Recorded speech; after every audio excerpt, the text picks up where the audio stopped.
మీరు అవకాశం ఇస్తే ఈ పరిస్థితి అంతా ఉండదు కదా అని మాట్లాడుకునే వాళ్ళు ఉన్నారు. అవకాశం అంటే ఏం చేయాలి? ఇప్పుడు నేను రాజకీయాల్లోకి యాక్సెప్ట్ చేయాలి అంటే నేను రాజ్యసభ అయ్యాలి, అయితే నేను లోక్సభ అయ్యాలి. తప్పేమో. మళ్ళీ ఏమంటారు? మళ్ళీ మీరే అంటారు, ఇదే నోటుతో మీరే అంటారు, నెపోటిజం అంటారు, కరప్షన్ అంటారు, ఆరోపణలు అంటారు, రకరకాలు ఇవన్నీ చేస్తూ ఉంటారు. అనేవాళ్ళు ఎక్కువ అంటారు కదా. కానీ ఇప్పుడు రోడ్డు మీదకి వచ్చి మైక్ ఇచ్చుకొని మాట్లాడుకునే పరిస్థితికి వెళ్ళిపోయింది కదా. ఒకటి గుర్తుపెట్టుకోవాల్సిందంటే రజని, అల్టిమేట్లీ మనం ప్రజా జీవితంలో ఉన్నాం. ప్రజా జీవితంలో ఉన్నప్పుడు కొన్ని ఛాలెంజెస్ వస్తాయి. బట్ మనం తీసుకున్న ప్రిన్సిపల్స్ ఏదైతే ఉన్నాయో, మనం తీసుకున్న లైన్ ఏదైతే ఉంటుందో అది క్యారెక్టర్ డిఫైన్ చేస్తుంది. కష్టాలు వస్తాయి కదా అని చెప్పి ఆ కష్టాలను మనము తప్పించుకునే దానికోసం అప్పటికప్పుడు సొల్యూషన్ కింద, టెంపరీ సొల్యూషన్ కింద మనం చేసేస్తే పాయ కదా అనే ఉద్దేశంతో ఏ రోజు నిర్ణయాలు తీసుకోకూడదు. రేపు పొద్దున నెపోటిజం అనే ఆరోపణలను ఎదుర్కోవాల్సి వస్తుంది, కరప్షన్ అనే ఆరోపణలను ఎదుర్కోవాల్సి వస్తుంది. రకరకాల ఆరోపణలతో రేపు పొద్దున ఇంత కష్టపడి ఈ పార్టీని ఇంతగా బిల్డప్ చేసిన పార్టీని మనమంతకు మనమే తగ్గించే కార్యక్రమం ఎప్పుడూ చేయకూడదు. విభేదాలు ఇంట్లో ఉన్నంత వరకు ఓకే, కానీ ఇప్పుడు రోడ్డు మీదకి వచ్చి కుటుంబ విషయాలన్నీ బయట రోడ్డు మీద మాట్లాడుకునే పరిస్థితి వస్తున్నప్పుడు me with in the family మీరు ఏమనుకునే పరిస్థితి కనిపిస్తుంది? ఫేస్ చేయటమేనా? ఇప్పుడు చేయగలిగింది ఏముంది రజని? ఒక లెవెల్ దాటిపోయిన తర్వాత, ఒక లెవెల్ దాటేదాకా మనం దాన్ని డిఫ్యూజ్ చేయడానికి ప్రయత్నం చేస్తాం. ఒక లెవెల్ దాటిపోయిన తర్వాత వాళ్ళ జీవితం వాళ్ళది. ఇప్పుడు ఎలక్షన్ అయిపోయిన తర్వాత everybody knows her stand, she's an individual by herself. ఆ తర్వాత కూడా ఏమో ఎప్పుడు జగన్మోహన్ రెడ్డి చెల్లెలు, ఆ తర్వాత కూడా ఇదేమంటే అనలేరు కదా. ఎన్నిసార్లు అంటారు? ఒకసారి అంటావు ఫ్రెష్గా వచ్చింది కాబట్టి, ఫ్రెష్గా చేస్తూ ఉంది కాబట్టి ఒకసారి అంటున్నాం. అలా రోజు ఇదే అనలేవు కదా. అటుకు అయిపోయింది. ఆయన ఇండివిజువల్గా ఆయన స్టాండ్ ఆయన తీసుకుంది, ఆయన డెస్టినీ ఆయనకు ఉంటుంది, నా డెస్టినీ నాకు ఉంటుంది. లైక్ చంద్రబాబు నాయుడు, లైక్ పవన్ కళ్యాణ్, షర్మిల కూడా మీ రాజకీయ ప్రత్యర్థిగానే చూస్తారా? రాజకీయ ప్రత్యర్థి అవునా కాదా అన్నది వాళ్ళ నిర్ణయాల వల్ల వాళ్ళు నాకు వ్యతిరేకంగా వాళ్ళు పోటీ చేస్తూ ఉన్నారు. నేను రాజకీయ ప్రత్యర్థులుగా వాళ్ళను చూడడం కాదు, వాళ్ళు తీసుకున్న నిర్ణయాల వల్ల వాళ్ళు రాజకీయంగా నాకు వ్యతిరేకంగా వాళ్ళు నన్ను ఇబ్బంది పెట్టాలని వాళ్ళు చేస్తూ ఉన్నారు. ఇది కూడా జగన్కు వ్యతిరేకంగా వాళ్ళు చేస్తూ ఉన్నారు తప్పనిచ్చి జగన్ ఏం చేస్తూ ఉన్నాడు? ఒకటి గుర్తుపెట్టుకోవాల్సింది ఏంటంటే రజనీ, దేవుడు నాకు ఈ పదవి ఇచ్చింది ఎందుకు?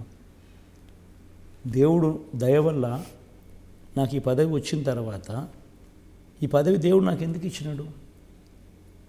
నేను డబ్బులు సంపాదించుకునే దానికోసం కాదు దేవుడు నాకు ఈ పదవి ఇచ్చింది. నా కుటుంబ సభ్యులను కోటీశ్వరులను చేసేదానికి కాదు దేవుడు నాకు ఈ పదవి ఇచ్చింది.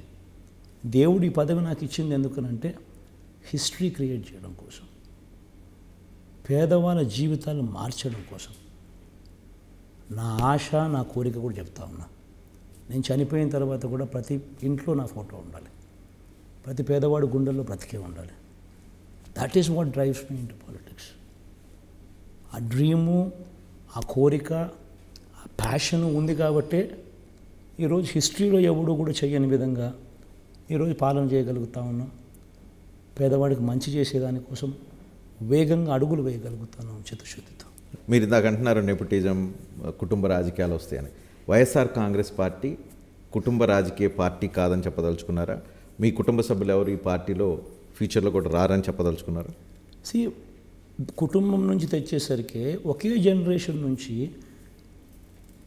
తీసుకురావడం వల్ల నువ్వు మంచి కన్నా చెడు జరుగుతుంది. ఏదైనా కానీ డెసిషన్, ఒక నిర్ణయం ఒక పార్టీలో జరిగేసరికి ఆ నిర్ణయం వల్ల పార్టీకి మేలు జరగాల, ఉపయోగపడాలి పార్టీకి. అప్పుడు ఎందుకనంటే ఈ పార్టీ మీద కొన్ని కోట్ల మంది ఆధారపడి ఉన్నారు, కొన్ని లక్షల మంది కార్యకర్తలు, కొన్ని కోట్ల మంది ప్రజలు పార్టీ మీద ఆధారపడి ఉన్నారు. మనం తీసుకునే ప్రతి నిర్ణయం కూడా పార్టీకి మంచి జరగాల, పార్టీకి బలోపేతం కావాలి మనం తీసుకునే నిర్ణయం వల్ల. అలాంటి నిర్ణయాలు ఏది తీసుకున్నా మంచిదే. ఈ ఫ్యామిలీ డ్రామాలో మరొక అత్యంత కీలకమైన అంశం ఏంటి అంటే వైఎస్ వివేకానంద రెడ్డి హత్య కేసు. మీ ఇంకో చెల్లెలు వైఎస్ వివేకానంద రెడ్డి హత్యకు కారణం అవినాష్ రెడ్డి అని మైకుచ్చుకొని స్టేట్ మొత్తం తిరుగుతున్నారు. మీరు ఈ విషయంలో చెల్లె వైపు కాకుండా అవినాష్ రెడ్డి వైపు ఎందుకున్నారు అనేది ఒక సీరియస్ ప్రశ్న. నేను ఒకటే అడుగుతున్నా రజని.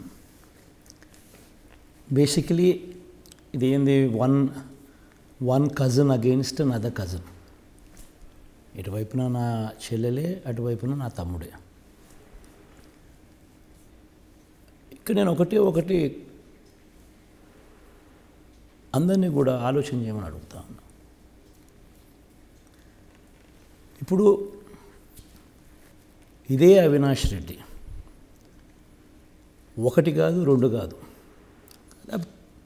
3-4 సార్లు వేరియస్ ఫోరమ్స్లో చాలా సుదీర్ఘంగా తన సైడ్ ఆఫ్ ది స్టోరీ, తన ఎక్స్ప్లెనేషన్ చాలా సుదీర్ఘంగా చెప్పాడు.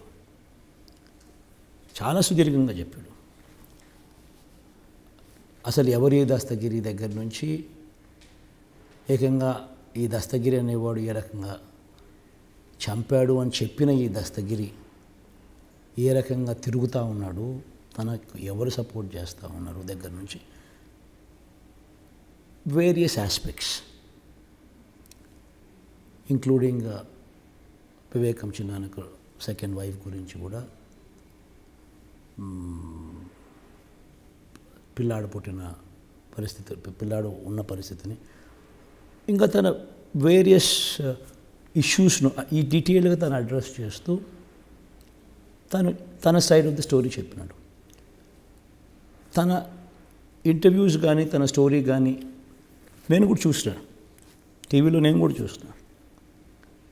చూసిన తర్వాత తను చెప్పేది కరెక్టే కదా, తను చెప్పేది సహేతుకమే కదా అని ఎవరైనా అవినాష్ వైపున మాట్లాడితే వెంటనే వాళ్ళ మీద కూడా అభాండాలు వేయడము, ఆరోపణలు చేయడము, ఇవన్నీ ఎంత మటుకు ధర్మం? Ultimately at the end of the day కోర్ట్స్లో మ్యాటర్ జరుగుతూ ఉంది. Matter is sub judice. ఎవరు తప్పు చేసినా తప్పే. కానీ ఒక తప్పు చేయని వ్యక్తిని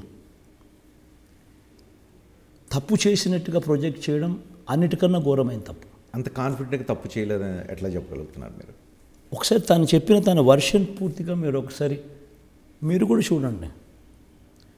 తను వీళ్ళు లేవనెత్తుతా ఉన్న, ఇటువైపున లేవనెత్తుతా ఉన్న ప్రతి అంశంను పాయింట్ బై పాయింట్ డీటెయిల్డ్గా ఎక్స్ప్లెనేషన్ ఇచ్చినాడు. తాను ఇచ్చిన ప్రతి ఎక్స్ప్లెనేషన్ చాలా కరెక్టే కదా అని ఎవరికైనా అనిపించే విధంగా ఎక్స్ప్లెనేషన్ ఉంది. అంత డీటెయిల్డ్గా ఆ ఎక్స్ప్లెనేషన్ ఆయన ఇచ్చిన తర్వాత అది కరెక్టే అని అనిపించే విధంగా మనకు కూడా అనిపిస్తూ ఉన్నప్పుడు, తను తప్పు చేయలేదు అని చెప్పి క్లియర్ కట్గా తెలుస్తూ ఉన్నప్పుడు మనము తనకు సపోర్ట్ చేయకుండా ఉండడం ఎంత మటుకు కరెక్టు? కానీ మీరు ఎస్పెషల్లీ ఈ పాయింట్లో చెల్లెళ్ళకి బాగా వ్యతిరేకం అయిపోయారు అనే ఒక ప్రోపగండా, ఒక చర్చ బయటకు వెళ్ళే పరిస్థితి కనిపిస్తుంది. మీరు పదే నా అక్క చెల్లెళ్ళు అని చెప్తూ ఉంటారు. సొంత చెల్లెళ్ళకి ఏం చేయలేనోళ్ళు, న్యాయం చేయలేనోళ్ళు బయట మిగతా అక్క చెల్లెళ్ళకి ఏం చేస్తాడు అనే ఒక నెరేటివ్ అపోజిషన్ తీసుకుంది.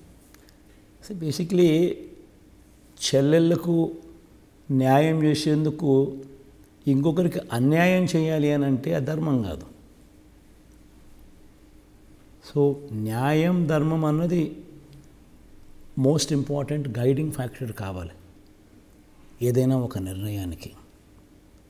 And as far as the other issue is concern, మీరు అన్నట్టుగా రాష్ట్రంలో ఉన్న మిగతా అక్క చెల్లెమ్మలకందరికీ వాళ్ళ జగన్ వాళ్ళకి ఏం చేశాడు, వాళ్ళని ఏ రకంగా చూసుకున్నాడు అనేది రాష్ట్రంలో ఉన్న ఇన్ని కోట్ల మంది అక్క చెల్లెమ్మలకు అందరికీ తెలుసు.